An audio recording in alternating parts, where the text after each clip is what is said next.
যেমনই মা খাদিজাতুল কুবরার দরবারে গিয়েছেন, মা খাদিজা আমার নবীর চেহারার দিকে দেখছেন বাবা, আর বলছেন আল্লাহ আমি ছেলে তো বহু দেখেছি, এত সুন্দর চেহারা আমি কখনো দেখি নাই।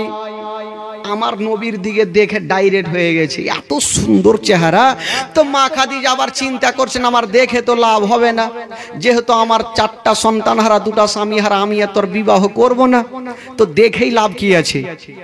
বাবা গো আমার নবীকে মাল দিলেন আর 2টা মেয়েকে সাথে দিলেন। একটা ছিল কি বলে খাজিমা, আর একটা মাসেরা পুরাতন গোলামকে দিলেন, যাও এই আলামিনের সঙ্গে তোমরা থাকবে। বেরাদার বন্ধুরা শুনেন মারাত্মক ঘটনা, ওই 2টা মেয়ে আমার নবীর সঙ্গে মাল নিয়ে চলে যাচ্ছেন। বন্ধুরা যেতে যেতে বাবা গো হঠাৎ করে একটা জায়গাতে গিয়ে 2টা মেয়ে বলছেন ও গো আলামিনা আর রাতের বেলাতে চলতে পারি না, একটা গাছের তলাতে বসে যেতে হবে। বাবা গো ওই 2টা মেয়ে একটা গাছের তলাতে বসে গেল, আর আমার নবী একটা গাছের তলাতে বসে গেছে। আর যেমন গাছের তলাতে বসে যাওয়া, ওই রাগে বললো একজন, রাগে বলছেন ওরে তোরা কে আছিস রে, তাড়াতাড়ি করে যা আর ওই গাছের তলাতে যারা বসে আছে আবার তাদেরকে নিমন্ত্রণ করে আসো। বাবা গো রাগে বেড়ে একটা লোক ছুটে চলে আসিল। হাগো আপনাদের মধ্যে মালিক কে? তো 2টা মেয়ে হাত তুলেছে, এখনকার মধ্যে মালিক তো আমরাই আছি। বলে যাবেন কোথায়? বলে মুলকের শাম। বলে যাওয়ার আগে ওই যে রাহিব নিমন্ত্রণ করেছে, খাওয়া দাওয়া করে যাবেন। বলো ঠিক আছে। আমার নবীকে বললো ও গো আলামিন যখন চলুন রাহিব নিমন্ত্রণ করেছে 2টা খাওয়া দাওয়া করি। ও যুবক বন্ধুরা ও গো সোনা মানিকেরা, আমার নবী মুস্তাফা বাবা গো নিমন্ত্রণ খাওয়ার জন্য চলে গেছেন। খাওয়া দাওয়া শেষ হয়ে গেল, রাগে ওই 2টা মেয়েকে বলছো শোনো গো এই ছেলের মালিক কে আছে বলো। বলে এখনকার মতন তো মালিক আমরা আছি। বলে এই ছেলেকে কোথায় নিয়ে যাবে না? বলে যাবো মুলকের শামা। বললো শোনো গো খবরদার এই ছেলেকে মুলকের শাম নিয়ে যেও না। বললো কেন? বলো এই জন্য যেও না, এই ছেলেটা সাধারণ হতে পারে না, এই ছেলেটা যদি হয় তবে শেষ জামানার নবী হবে, এই ছেলেকে নিয়ে যাও না। তো 2টা মেয়ে বলছেন হ্যাঁ গো রাহেব আমরা এত দূর থেকে আসলাম, জানতে পারলাম না যে এটা নবী হবে, আর আপনি এইখানে বসে বসে কি করে বুঝলেন?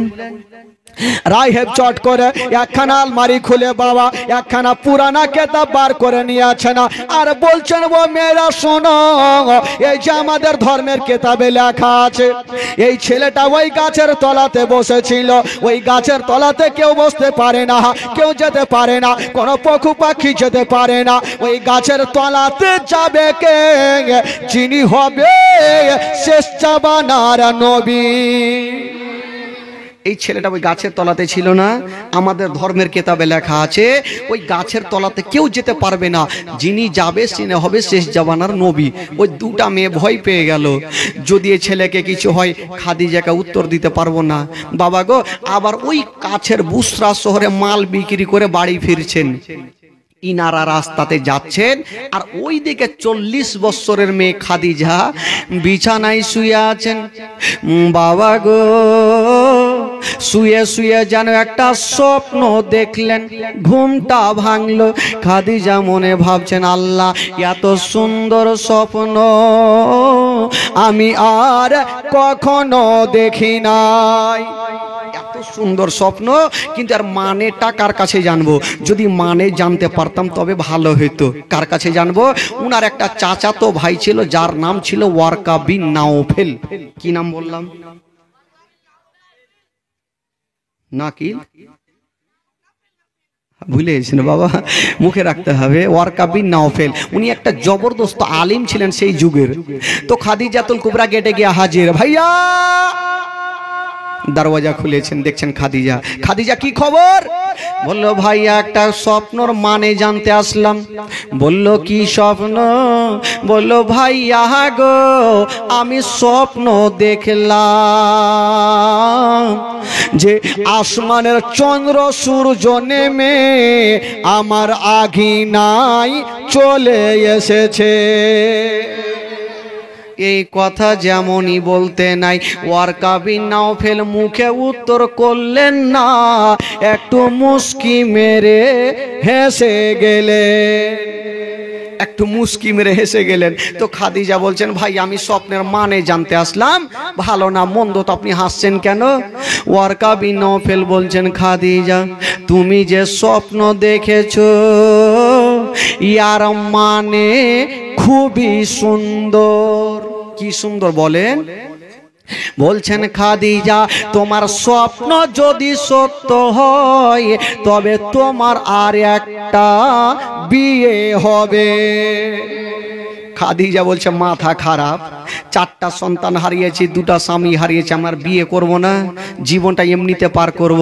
বলছেন খাদিজা এবার তোমার সঙ্গে সাধারণ লোকের সাথে বিয়ে হবে না, তবে সেটাকে বলে সেটা কি জানিস রে খাদিজাকে? খোদার নূর তহিরি গয়া আমার মোহাম্মদ রাসূল, খোদার নূর তহিরি গয়া আমার মোহাম্মদ রাসূল। মা খাদিজা মনে মনে ভাবছেন যদি বিয়ে তো করতাম না, খোদার নূরে যদি তৈরি হয় তবে বিয়ে করে নিব। বিয়ে তো করার ইচ্ছা ছিল না, যদি খোদার নূরে তৈরি হয় তাহলে কিন্তু ছাড়া যাবে না। কিন্তু যিনি খোদার নূরে তৈরি আমারই তো মাল নিয়ে মুলকে সামগেছে, ও তো 2-4 মাস সময় লেগে যাবে। ওই মা খাদিজার চোখ থেকে ঘুমটা হারিয়ে গেল, কখন আলামিন ব্যবসা করে বাড়ি আসবে যে আমি বিবাহর কথা বলবো। বাবা গো কিন্তু আমার নবী তো মুলকে সামজাই নাই, ও অর্ধেক রাস্তা থেকে ফিরে আসছে না। হায় রে মা খাদিজা চোখ থেকে ঘুমটা চলে গেছে। বাবা গো চুল মোবারকা বড় বড়, হাতে চিরুনি নিয়া একবার চুলগুলা আঁচড়াচ্ছেন আর একবার ছাদের ওপরে যাচ্ছেন, একবার চুল আঁচড়াচ্ছেন একবার ছাদের ওপরে যাচ্ছেন আর রাস্তার দিকে দেখছেন আলামিন কেন আসে না। একদিনের ঘটনা, মা খাদিজা যেমনই ছাদের ওপরে গিয়ে দেখছেন বাবা আমার নবীর ওপরে নজর পড়ে গেল। নবীর ওপরে নজর পড়ে গেছে। মা খাদিজাতুল কুবরা বাবা দেরি করলো না, চট করে নিচে আসলো নতুন জামা পরে। বাবা গো আমার নবীর সামনে হাজির হয়ে গেছে। ও যুবক বন্ধুরা এবার ওই 2টা মেয়েকে ডাকলো। খাদিজা যে 2টা মেয়েকে আমার নবীর সাথে পাঠিয়েছিল ডাকলো, বলে হারে তোরা যে এত দূর গেলি তো ঘুরে কেন আসলি? বলছেন খাদিজা কি দুঃখের কথা বলবো বা খুশির কথা বলবো, যার সঙ্গে আমাদের পাঠিয়েছো এটা সাধারণ ছেলে নয়, ইনি যদি হয় তবে শেষ জামানার নবী হবে। আরে এটা যে নবী হবে তোরাকে কে বললো আর তোরা জানলি কি করে? বলছেন খাদিজা আমাদের একজন রাহেব বলেছে, আর রাস্তাতে যখন আমরা আসতেছিলাম অনেক ঘটনা দেখলাম। বলল কি ঘটনা? বলছেন খাদিজা যখন আমরা রাস্তা ধরে চলি দেখতে পাই ওই গাছের ডালগুলা ভেঙে ভেঙে এই ছেলের কদমে ঝুঁকে যাচ্ছে। আরো দেখছি খাদিজা যত পাখিগুলা উড়ে আসে ওই পাখিগুলা এই ছেলের মাথার ওপর দিয়া একটাও উড়ে যায় না। তবে আমরা বুঝে গেছি। খাদিজা বলল, তোরা ওখানে গিয়ে জানতে পারলি নবী, আর আমি বাড়িতে স্বপ্ন দেখে বুঝে গেছি এটা নবী। জোরে বলুন সুবহানাল্লাহ। তো খাদিজা বলছে যে যাকে নবী যখন আছে তো বিয়ের কথা তো বলতে হবে। কিন্তু খাদিজা আবার ভাবছে আমার বয়স হলো 40, দুটা স্বামী হারা, 4টা সন্তান হারা মা, আর নবীর বয়স কোথায় 25, তো বিয়ের প্রস্তাব কি করে দিব? বিবেকে বাজছে, কি করে দিব? নাফিসাকে বলছে, নাফিসা রে বিয়ের কথা কেমন করে বলবো? আমার নবী বলছেন, খাদিজা আমি তোমার ব্যবসা করে আসলাম, বেতন দাও বাড়ি যাব। নাফিসা কি বলে, খাদিজা আমার নবীর সামনে গিয়েছেন, যেমন করে হোক না কেন আমি বিয়ের কথা বলে দিব। যাই গেল, আমার নবীর সামনে দাঁড়িয়েছেন, বলছেন ওগো আলামিন আপনাকে একটা কথা বলবো। বললো কি কথা? বলছেন ওগো আলামিন আপনাকে একটা কথা বলবো। বাবা গো বুকটা ফুটে কিন্তু মুখটা ফুটে না। 40 বছরের মেয়ে হয়ে একটা 25 বছরের যুবক ছেলেকে বিয়ের কথা বলবো কি করে? বাবা গো বুক ফুটছে কিন্তু মুখটা আর ফুটছে না। এই কথাটার বিয়ের কথা বলতে পারলেন না। বলছেন ওগো আলামিন আপনি যে উটে চেপে গিয়েছিলেন মুলকে সামের রাস্তাতে, ওই উটটা অন্যজনকে দেব না, আমি আপনাকে এমনিতে পুরস্কার দিয়ে দিলাম। বিহার কথা বলতে পারলেন না। তো আমার নবীকে উট দিলেন, টাকা দিলেন, নবী আমার বাড়ি চলে গেলেন। মা খাদিজার ঘুমটা হারিয়ে গেল। বাবা গো আমার নবীর কদমে সমস্ত মাল সম্পত্তি ঢেলে দেবে। বাবা গো ওই মা খাদিজাতুল কুবরার মনখানা উতালা হয়ে গেল। আমার নবীর মজেজাগুলা দেখে ওই খাদিজা নিজের যৌবন জীবন জৈবন সমস্ত আমার নবীর কদম মোবারকাই ঢেলে দিল। দেখে আপনার মজেজা ভাগবতী মা খাদিজা সপে দিল জীবন আর যৌবন। দেখে আপনার মজেজা ভাগবতী মা খাদিজা সপে দিল জীবন আর যৌবন। কে মাল দাওলাত যাহা ছিল চরণে সব সপিয়া দিল। কে মাল দাওলাত যাহা ছিল চরণে সব সপিয়া দিল। আপনারে বানাইল আপন আল্লাহর নবী দয়ার নবী গো। আপনি নবী আমার জীবনের জীবন, দয়ার নবী মায়ার নবী গো। আপনি নবী আমার জীবনের জীবন, দয়ার নবী মায়ার নবী গো। আপনি নবী আমার নয়নের নয়ন। জোরে বলুন সুবহানাল্লাহ। আপনি নবী আমার জীবন সাথী, অন্ধকারে কবরের বাতি। আপনি নবী আমার নির্দুনিয়ার দর। আপনি নবী আমার জীবন সাথী, অন্ধকারে কবরের বাতি। আপনি নবী আমার নির্দুনিয়ার দর। কে রাহমাতাল লিল আলামিন আপনি তেরা জামিন গুনেগার উম্মতের আপন জন। আল্লাহর নবী দয়ার নবী গো। আপনি নবী আমার জীবনের জীবন, দয়ার নবী মায়ের নবী গো। আপনি নবী আমার জীবনের জীবন, দয়ার নবী মায়ের নবী গো। আপনি নবী আমার নয়নের নয়ন। দেখিয়া হযরত বেলাল প্রেমেতে হইয়া মাতাল, পাইল মায়ার জ্বালাতন। দেখিয়া হযরত বেলাল প্রেমেতে হইয়া মাতাল, পাইল মায়ার জ্বালাতন।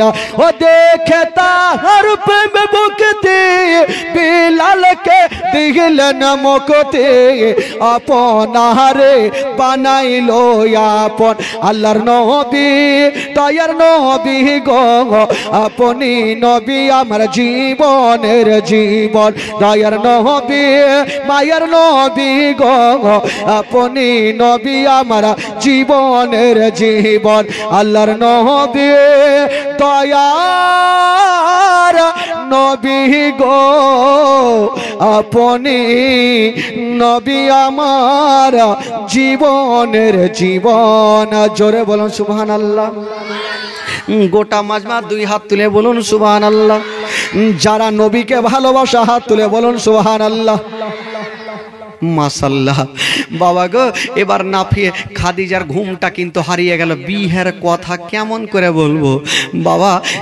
নাফিসাকে ডাকলেন নাফিসা একটা কাজ কর না কি কাজ বলছে একটু আমার বিয়ের প্রস্তাবটা নিয়ে যা আর আবু তালেবকে একটু দিয়েই তো নাফিসা বললো আমাকে বেতন দিলেও ভালো না দিলেও ভালো আমি নিজের গলা কাটাইতে যাব না তোমার বিয়ের প্রস্তাব নিয়ে যা আমি নিজে জান দিব আবু তালেব তো এমনি রাগাহি যদি বলি যে 40 বছরের মেয়ের সঙ্গে আপনার ভাতিজার বিয়ে তো তার বাড়ি আগে আমার গলাতে চালাইবে আমি ভুল করে বোঝাবো না খাদিজা বলছেন নাফিসা রে ওরে নাফিসা আজকে যদি বিহার কাজটা তুই লাগিয়ে দিতে পারিস তবে তোকে আমি আজাদ করে দেব আজাদ করে দেব একটু জানা তো নাফিসা মনে মনে ভাবলো একবার তো ঠিকরি লাগিয়েই দেখি যাই দেখি গেল আবু তালেবের সামনে দাঁড়িয়ে গেছেন মুখে বলে না আবু তালেব বলছেন নাফিসা বলো তুমি কেন এসেছো নাফিসা বলছেন হুজুর আমি আপনার কাছে এসেছি আরে আমি তো দেখছি কেন এসো বলো আবার বলছেন হুজুর আমি আপনার কাছে এসেছি ভয় লাগছে বলতে পারছে না যদি বলে দিত তার বাড়ি চালিয়ে দিত আবার বলছেন আইসেছি তো দেখতে পাচ্ছি কিসের জন্য এসো বলো আবার বলছেন হুজুর আপনার কাছে এসেছি মুখটা ফুটে গো কিন্তু মুখটা ফুটে না আবু তালেব বলছেন তাড়াতাড়ি বলো না হলে এমনি তার বাড়ি চলে যাবে নাফিসা বলছে বলতে হবে না হলেও জান বাঁচবে না আর বললেও হয়তো জান বাঁচবে না তবে একবার পিছনে ঘুরে দেখছে যদি রেগে যায় তবে ভাগার কোনো গুলখি আছে কিনা ঘুরে দেখছে যে গুলখি মুলখি আছে কিনা যদি বিহার কথা বলবো রেগে গেলে ভেগে গুলখি দেখছে আছে কিনা দেখছে বড় বড় গুলখি আছে যদি রেগে যায় চোখ লাল দেখলে উড়ে যাবো আবু তালেব বলছে নাফিসা কেন এসো বলো নাফিসা একদম দুর্বল হয়ে গেছে এবার চিন্তা করছে বলবো কি বলবো না বলবো কি বলবো না না বললেও তো ফের বিপদ আছে তার বাড়ি চালিয়ে দিবে তো বইলেই দি বলছেন ওগো হুজুর আমি এসেছি ওই খাদিজার সঙ্গে আপনার ভাতিজার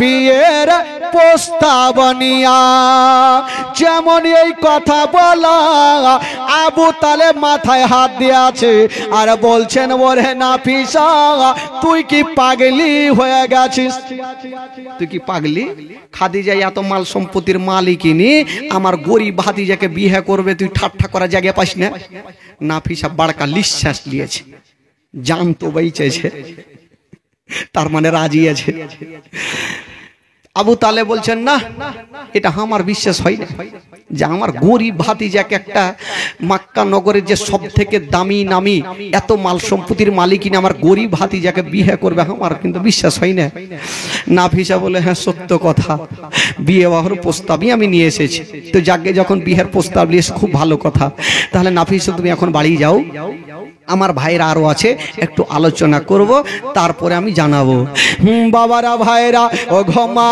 বোনেরা এবার বাবা গো আলোচনা করা হয়ে গেল আর যেমনই আলোচনা করা হয়ে গেল বন্ধুরা ওই খাদিজাতুল কুবরার বয়স হলো 40 বছর আর আমার নবীর বয়স হলো 25 বছর এই 25 বছর বয়সে আমার নবী পাকের বিয়ে মা খাদিজাতুল কুবরার সঙ্গে হয়ে গেল জোরে বলুন আজকাল যদি কোনো বাপ যদি ওই রকম মেয়ের সাথে বিয়ে দেয় তো বেটা হাসুয়া ঠিক থাকবে? আগে বাপের গলা কাটবে, তুই কাজ কাম পাইসনি। একটা বয়স্ক মেয়ের সাথে আমার বিয়ে, কিন্তু আমার নবী পাকের চাচা গোনেরা কেমন ছিলেন যে না আমার ভাতিজা, যাকে আমার ভাতিজা আছে, বাবাকে আমার নবী এই কথাটা বললেন না যে না আমি খাদিজাতুল কুবরাকে বিবাহ করব না। আমার নবী ভাবছেন আমার চাচারা যেখানে রাজি আমিও সেখানে রাজি। খাদিজাতুল কুবরার সঙ্গে বিয়ে হলো।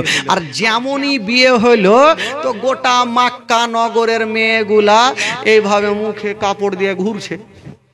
কাপড় দিয়ে ঘুরছে, জানেন কেন ঘুরছে জানেন? খাদিজা জিজ্ঞাসা করছে, আরে তোরা মুখে কাপড় কেন দিয়ে আছিস?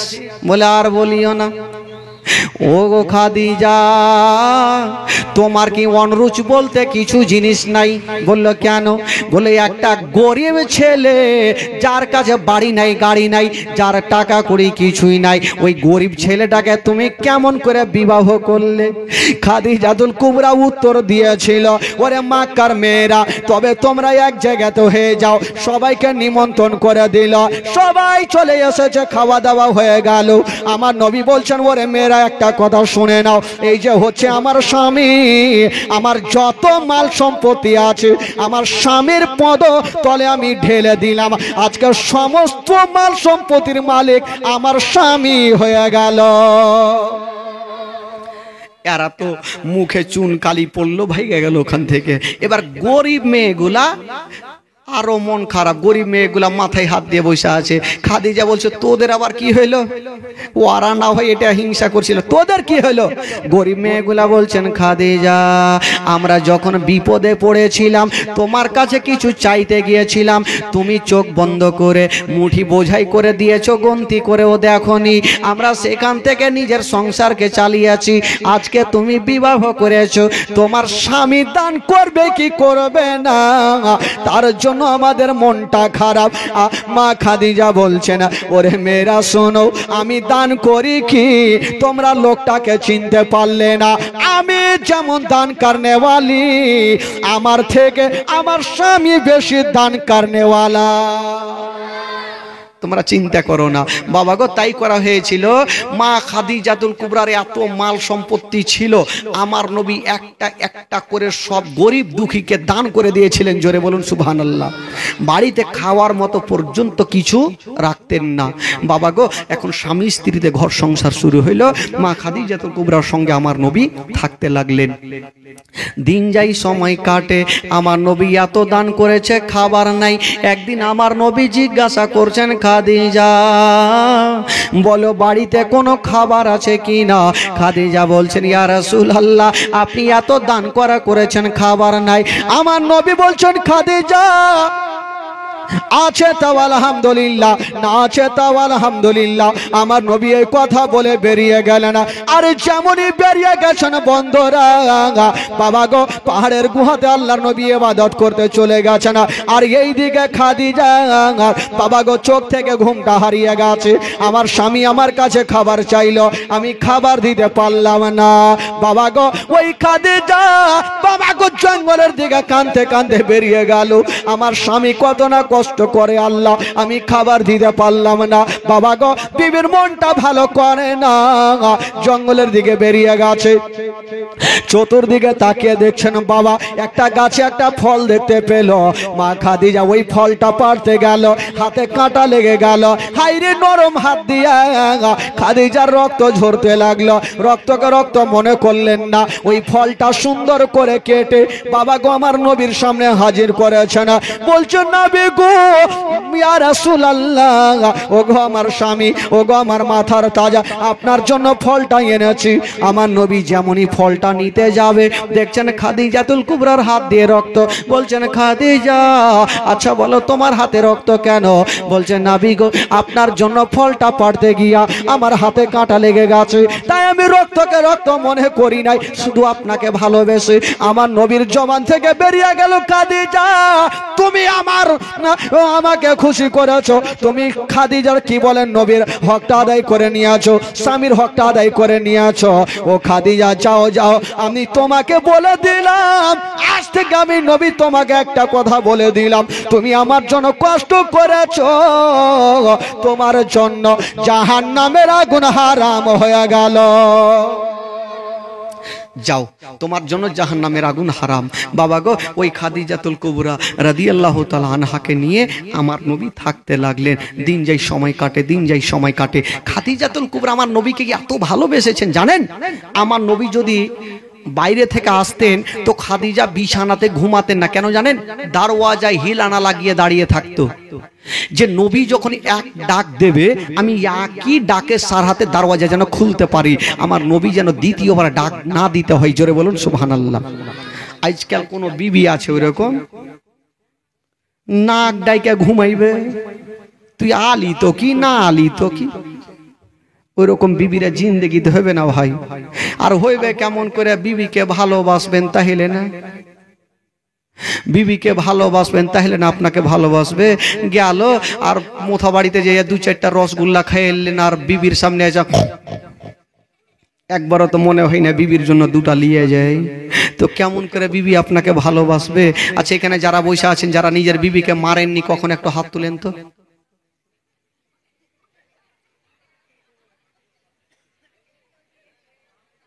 তুলেন, তুলে আগে মাগে, তার মানে সবাই হুঁড়িয়ে আছে। তো আমার নবী আবু বাকারকে কি ডাইরেক্ট বললেন কলমা পড়ো, না আবু বাকার আমার নবীর কাছে গিয়ে কলমা পড়েছেন? কোনটা? দেখেন মারাত্মক ঘটনা। একদিন আবু বাকার সিদ্দিক একটা সঙ্গের সাথীকে নিয়ে, ওই মন দিয়ে শুনেন, সঙ্গের সাথীকে নিয়ে ব্যবসাতে যাচ্ছেন। যেতে যেতে যেতে যেতে যেতে যেতে একটা বিশাল বড় জঙ্গলের রাত। আবু বাকার বলছেন, ভাই এক কাজ করো, ওই এক কাজ করো, এ রাতের বেলাতে চলবো না, একটু দেখো কোনো বাড়ি ঘর পাওয়া যায় কিনা। সামনে তাকিয়ে দেখছেন বন্ধুরা, এই একখানা বিশাল বড় 3 তালা বাড়ি দেখা যায়, 3 তালা বাড়ি। আবু বাকার বলছে, ভাই এক কাজ করো, চলো ওই বাড়িতে থাকার জায়গা দেয় কিনা। কিন্তু ওই বাড়ির বাদশা জিন্দেগিতে কাউকে বাড়িতে জায়গা দেয়নি। আর আজকে গিয়েছে এরা দুজন, গিয়ে দেখছেন তো বারান্দায় একটা লোক কিন্তু শুয়ে আছে, বড় বড় নাক ডাকছে। আবু বাকার বলছে, একে জায়গা হুঁড়া মারো। যেমনই হুঁড়া মেরেছে বাবা ঘুমটা ভাঙে না, আবার দিয়েছে জোরে ধাক্কা, বাবা ওই গোলামটা বড় তারওয়ারি নিয়ে উঠে গেছে, কাইটা শেষ করে দিব, তারওয়ারি নিয়ে উঠেছে। আবু বাকারকে বলছে, ওই কি ব্যাপার, আমার ঘুম ভাঙিয়েছো সকাল সকাল? বলছে, ভাই রে রাত্রিবেলাতে ঘুম ভাঙিয়েছো? বলে, ভাই এক কাজ করো, আমরা তো বড় পারদেশি মানুষ, মক্কানগর থেকে এসেছি, একটু থাকার জায়গা চাই। তো গোলামটা বলছে, এখানে জিন্দেগিতে থাকার জায়গা নাই। বলে, নাই মানে? বলে, আমি ভালো করে জানি, 14 বছর থেকে এখানে গোলামি করি, আমার মালিক আজ পর্যন্ত কাউকে জায়গা দেয়নি, আর তোমাদেরকেও দিবে না। বলে, একবার গিয়ে বলো না তোমার মালিককে। বলে, ঠিক আছে, যখন বলছো তো গেলাম। এরা দুইজন গোলামটা গেল, গিয়ে বাদশাকে বলছেন, ওগো বাদশা নামদার, মক্কা থেকে 2টা লোক এসেছে, থাকার জায়গা চাই। বাদশা বলল, যাও। ভিআইপি চেয়ারে বসেছিল। বাদশা গিয়ে বলতে লাগলো, বাবা গো যাও তাদের নাম জিজ্ঞাসা করে আসো। গোলামটা গেল, বলো নামটা কি বলো? বলে দিল, আমার নাম হলো আবু বাকার। বাদশাকে গিয়ে বলছেন, বাদশাহ যেই লোকটা বাইরে আছে তাদের নাম হলো আবু বাকার। এই কথা যেমনই বলতে নাই, বাদশা যে চেয়ারে দাঁড়িয়ে বসেছিল ওই আবু বাকারের নাম শুনে চেয়ারখানা ছেড়ে দাঁড়িয়ে গেল। জোরে বলুন। যেমন কারেন্টটা হাত দিলে শর্ট মারে, তেমন আবু বাকারের নাম শুনে সাথে সাথে দাঁড়িয়ে গেছে। গোলামটা মাথা চুলকেছে, আমার মালিককে শর্ট মারছে নাকি রে, ই দাঁড়াইলো কেন? বাদশা বলল, তাড়াতাড়ি যাও আর বলো তাদের তার বাবার নাম কি। যে গেল, বলো, হ্যাঁ গো তোমার বাবার নাম কি? বলে, আমার বাবার নাম হলো আবু কোহফা। এই কথাটা এসে বাদশাকে বলল, ওনার বাবার নাম হচ্ছে আবু কোহফা। আর যেমনই নামখানা বলেছেন বাবা, সঙ্গে সঙ্গে ওই বাদশা চেয়ার থেকে 2 ফিট দূরে দাঁড়িয়ে গেল। গোলামটা কিছু বুঝতে পারে না, ভাবছে আমার মালিককে কোনো জিন ভূতে ধরেছে, নাম লেবাতে ঝটকা মারছে কেন। বাদশাহ বলল তাড়াতাড়ি যাও, তাদের জন্য বাইরে জায়গা নাই, তাড়াতাড়ি করে ভিতরে নিয়ে আসো। গোলামটা গেল, গিয়ে বলছে হ্যাঁ গো আপনারা ভাগ্যবান, আপনাদের জন্য ভিতরে জায়গা করেছে। আবু বকরের সাথে যে লোকটা আছে মনে মনে বলছে মনে হয় ঘরে নিয়ে যাইয়া জবাই করবে, যে জিন্দেগিতে জায়গা দেয়নি আজকে ঘরে ডাকছে, কারণটা কি? মার্ডার ফাডার করবে না তো? গেল। আবু বকর যেমনই ঘরে গিয়েছেন বাবা, যেমনই যাওয়া যেমনই নিচে বসতে যাবে, বাদশা বল আবু বকর তোমাকে নিচে বসতে হবে না, হবে না, আমি তোমার জন্য ভিআইপি চেয়ার খানা ছেড়ে দিলাম। আবু বকর বসতে কিন্তু ভয় করছে, যাকে বাদশা বলে তো বসে যায়, বসলো। এবার বাদশা বলে এক কাজ করো, ওরে আমার গোলাম রে, ওই ঘরটাতে ভিআইপি বিছানা বিছিয়ে দাও, ঘরখানাকে ফুল নিয়ে সাজিয়ে দাও, বাবা গো ভালো চাদর দিয়ে দাও, ভালো বালিশ দিয়ে দাও।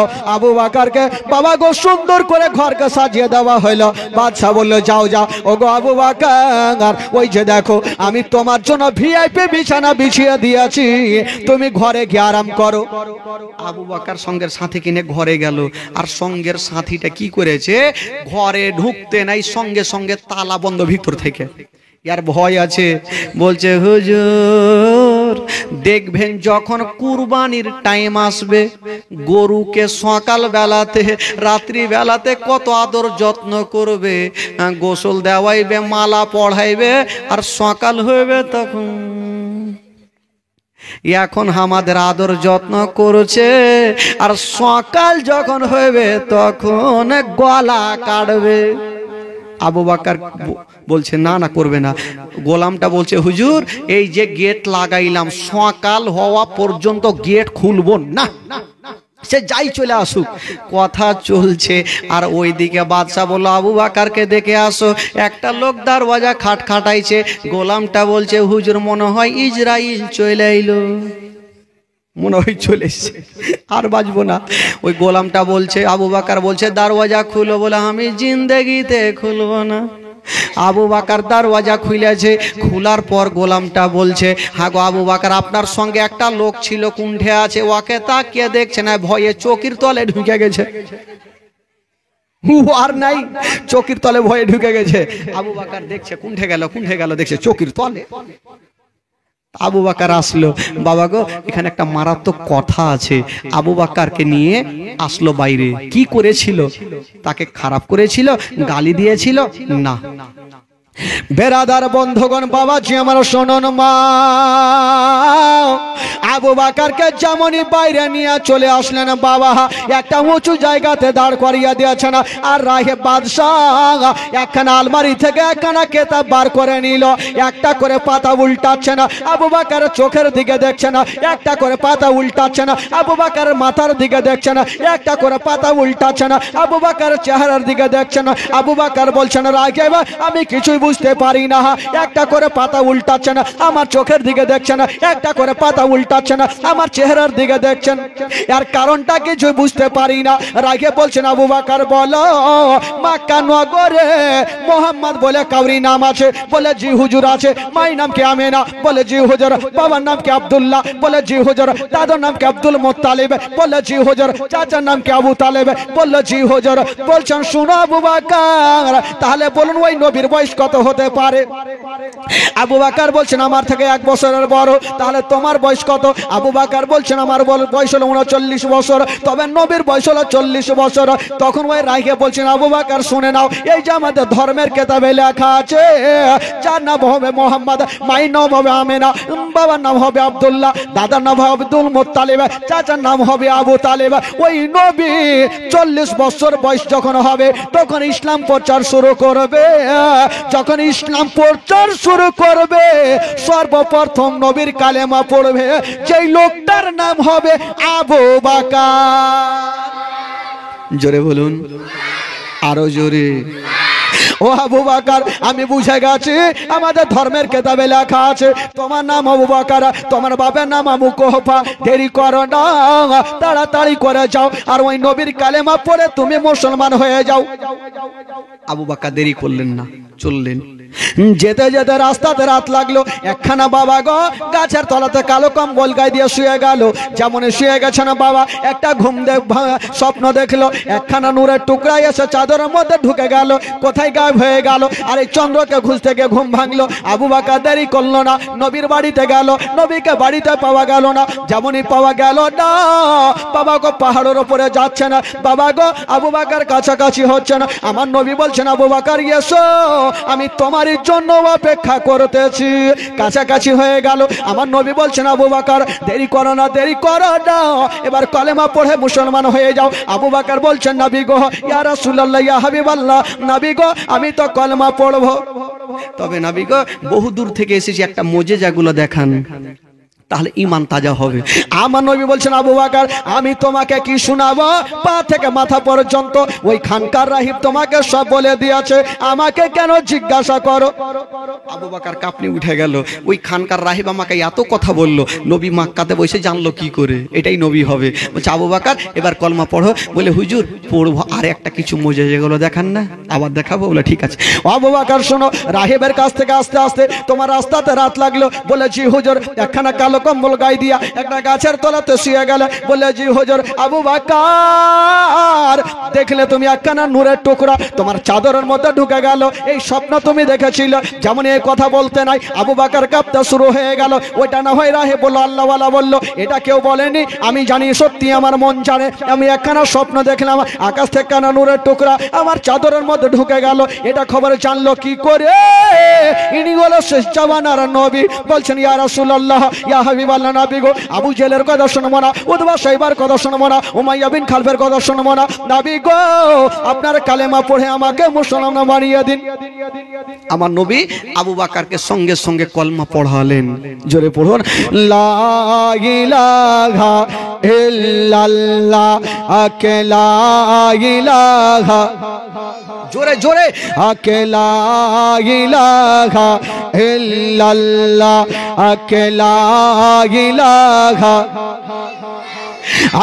লা ইলাহা ইল্লাল্লাহ, মুহাম্মাদুর রাসূলুল্লাহ সাল্লাল্লাহু আলাইহি ওয়াসাল্লাম। জোরে বলুন সুবহানাল্লাহ।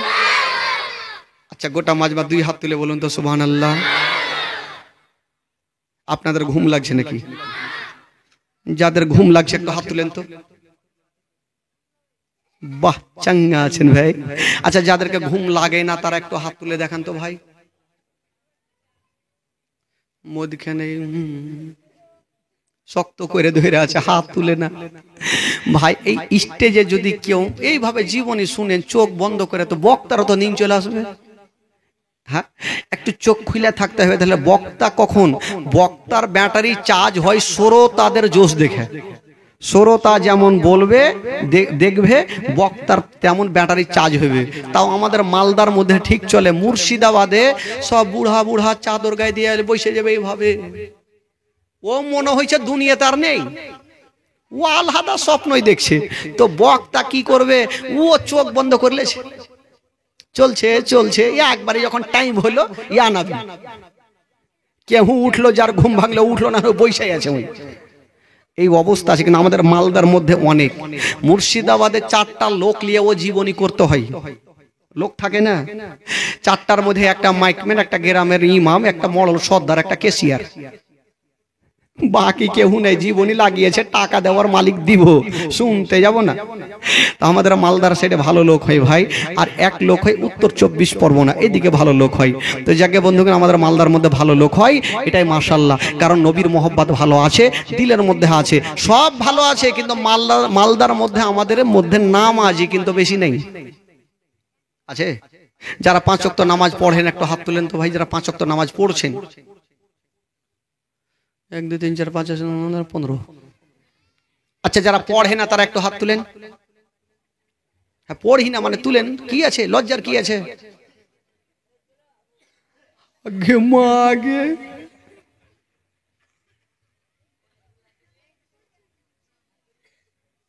কত চাঙ্গা করে হাত তুলেছে। আমি তো জানি যে উত্তর লক্ষ্মীপুরের মাটিতে সবাই নামাজ পড়ে, ইয়ারা মনে হয় 6 ওয়াক্ত করে পড়ে, বাপ জন্মে নামাজ ছাড়েনি এরা। হ্যাঁ, আর বিবি যদি নামাজি হয় তো স্বামী গ্যারেন্টি নামাজি হয়, আর বিবি যদি হ্যাঁকড়া হয় স্বামী তো আরো ডবল হ্যাঁকড়া। এমন বিবি আছে বলবে তো যে স্বামীগো নামাজ পড়েন, যান একটু আল্লাহ বিল্লাহ করেন, এই কথা তো না। যখনই বাজার থেকে ঢুকবে তো ব্যাগ হাতড়াইবে কোন টিকলি নিয়ে এসছে কিনা, বানারসি শাড়ি নিয়ে এসছে কিনা, এগুলা তো কেমন করে হবে ভাই? খবরদার খালা, নামাজ পড়তে হবে। 5 ওয়াক্ত নামাজ ফরজ করা হয়েছে। আপনি যদি অসুস্থ হয়ে যান তাও আপনার জন্য নামাজ মাপ নেই। বসতে পারছেন না, শুয়ে নামাজ পড়েন, শুয়েও হচ্ছে না ইশারাতে নামাজ পড়েন, কিন্তু নামাজ আপনাকে পড়তে হবে। ভাই একটা মারাত্মক দুঃখের ঘটনা বলবো ভাই, সবাইকে চোখের পানি একটু ফেলতে হবে। আর খোদার কসম যদি এক ফোঁটা কেউ চোখের পানি ফেলে দেয়, আমার নবী খুশি হবে, আর নবী খুশি আমার আল্লাহ খুশি হয়ে যাবে। এক ফোঁটা করে চোখের পানি এই পবিত্র সভাতে ফেলতে হবে ভাই। আসুন একবার দুরূদ পাক পড়ুন, আর দুঃখের বায়ানটা একটু দিল থেকে ভাই আমার নবীর আলোচনা করি। আল্লাহুম্মা সাল্লি আলা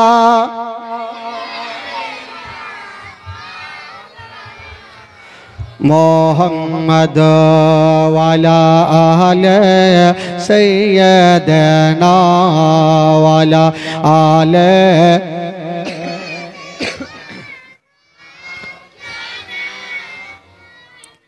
জোরে বলুন সুবহানাল্লাহ। বলবো ভাই না ছেড়ে দেব? আপনারা কি বিরক্ত হচ্ছেন? আমি তো চাইছি আজকে 1টা না বাজলে বাড়ি যাবো না, কারণ কালকে একটু তাড়াতাড়ি শেষ করে দিয়েছিলাম, তো বলছে যে এখনই শেষ হয়ে গেল। তো একটু আর একটু মনটা আপনাদের চাঙ্গা করে দিই, আমার সাথে সাথে একটু পড়ে নিন। 1 মিনিটের মধ্যে তারপরে ঘটনাটা শুরু হবে। আর যখন ঘটনাটা চলবে ভাই, কেউ এক কদমও উঠবেন না, একদম চুপচাপ বসে থাকবেন। আমার সাথে একটু পড়ুন, একটু মনটাকে আগে চাঙ্গা করুন, পরিবেশটাকে বানিয়ে নিন, তারপরে ঘটনাটা শুরু হবে। আমার জান মদিনা, আমার প্রাণ মদিনা, আমার জান ভোলা যেতে চাইলেও ভোলা যায় না, ভোলা যেতে। এই বাচ্চাগুলা পড়ছে, কিন্তু চাচ্চাগুলা কেউ পড়ে না। এই বাচ্চা তোমরা বলবো না ভাই, পিছন থেকে আওয়াজ আসছে কিনা দেখবো। বাচ্চাগুলা কেউ বলবে না, ভাই একটু আওয়াজ দেন। আমার নবীর মহব্বতে পড়াতে গুনাহ হয়, আমাকে দেবেন, নেকি হয় আপনারা নেবেন। পড়ুন, আমার জান মদিনা, আরো জোরে, আমার জান।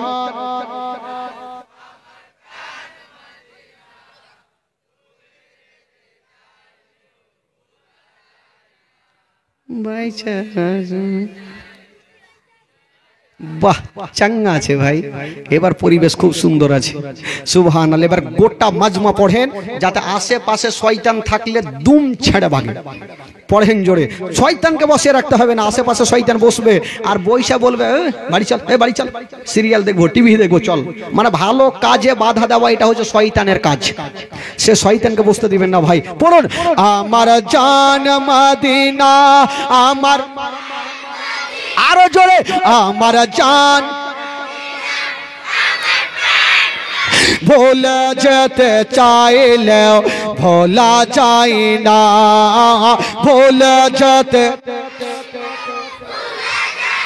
জানি না ওই মদিনায় কি আছে মদ, মদিনা মদিনা শোধ করেছে জাদু। জানি না ওই মদিনায় কি আছে মদ, মদিনা মদিনা শোধ করেছে জাদু। ওগো নবীর লাগি কেঁদে কেঁদে বাঁচিব না, নবীর লাগি কেঁদে কেঁদে বাঁচিব না, ভুলে যেতে চাইলেও আমার জান মদিনা, আমার জান মদিনা ভুলে যেতে। আমার নবী আরো খুশি হবে, একটু 2 হাতটা এইভাবে লাহরিয়ে বলেন, গোটা মাজমা তুলেন, আমার জান মদিনা, আমার জোরে সবাই হাত তুলেন, সবাই হাত তুলেন। আমার জান মদিনা, আমার প্রাণ মদিনা, ভুলে যেতে, হ্যাঁ হ্যাঁ ভুলে যেতে, মদিনার স্মৃতিগুলি ভাবি বারে বার, কবে আমি দেখা পাবো রওজা তোমার। মদিনার কথাগুলি ভাবি বারে বার, কবে আমি দেখা পাবো রওজা তোমার। গো প্রিয় নবী তোমার প্রেমে হলাম দেওয়ানা, প্রিয় নবী তোমার প্রেমে হলাম দেওয়ানা, ভুলে যেতে চাইলেও, হ্যাঁ হ্যাঁ ভুলে যেতে,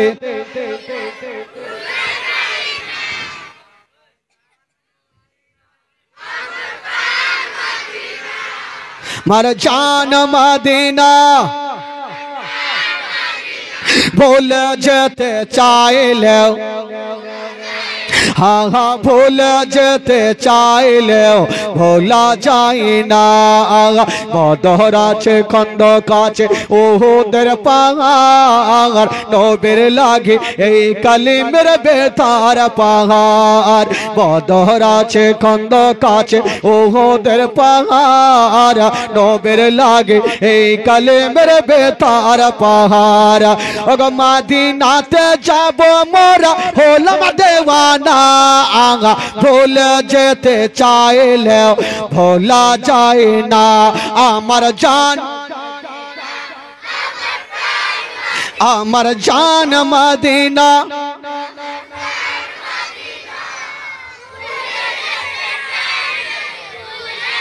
হ্যাঁ হ্যাঁ ভুলে যেতে চাইলেও, জোরে বলুন সুবহানাল্লাহ, আরো মহব্বতে বলুন মাশাআল্লাহ। এবার দুঃখের বায়ানটা শুনুন ভাই, এতক্ষণ হইল, এবার একটু চোখের পানি ফেলেন। মা গো, যেই যেখানে আছেন মা, উঠাউঠি করবেন না। আমার নবীর বয়স কত বললাম ভাই?